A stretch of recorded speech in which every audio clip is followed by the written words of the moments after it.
2009 এর ফেব্রুয়ারিতে পিলখানা ট্র্যাজেডির ঘটনায় বেশ কয়েকবার তদন্ত করা হয়। এরই মধ্যে বিচারও কার্যকর হয় বেশ কিছু বিডিআর জওয়ানের। সবশেষ কমিশনের মাধ্যমে একটি তদন্ত প্রতিবেদন দেওয়া হয় অন্তর্বর্তী সরকারের কাছে।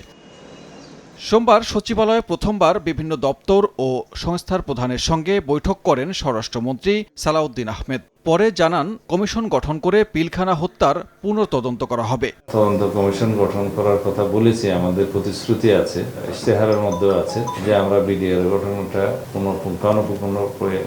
পুনঃতদন্ত অথবা একটা কমিশন গঠন করে কমিশনের রিপোর্ট অনুসারে কাজ করব। সেটার জন্য আমরা ন্যায় বিচার প্রতিষ্ঠার জন্য প্রতিশ্রুতিবদ্ধ। অভ্যুত্থানের পর থেকে অন্তর্বর্তী সরকারের পুরোটা সময় আতঙ্কের নাম মব।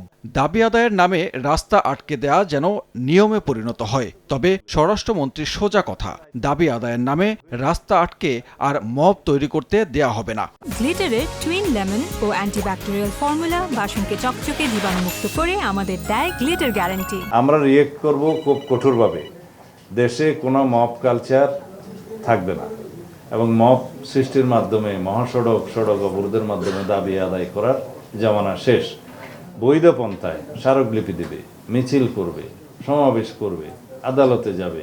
5 আগস্টের পর হয়রানিমূলক মামলার বিষয়ে খতিয়ে দেখা হবে জানিয়ে স্বরাষ্ট্রমন্ত্রী বলেন, পুলিশের কাজে বাধা দিলে নেওয়া হবে ব্যবস্থা। ক্ষমতার অপব্যবহার করলে ছাড় পাবে না পুলিশও। শিগগিরই 2700 কনস্টেবল নিয়োগ দেওয়া হবে জানিয়ে মন্ত্রী বলেন, লটারি নয়, পুলিশের রদবদল হবে যোগ্যতা ও প্রয়োজনের ভিত্তিতে। পুলিশের সব পর্যায়ে আমাদের জনবলের অভাব আছে। 2701 জন কনস্টেবলের পদ খালি আছে, সেটা জরুরি ভিত্তিতে নিয়োগের জন্য আগের বিদ্যমান প্রক্রিয়ায় আমরা নির্দেশ দিয়েছি।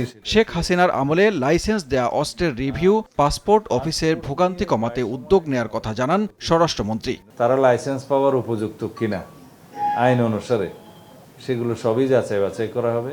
সানবীর রূপল, সময় সংবাদ, ঢাকা।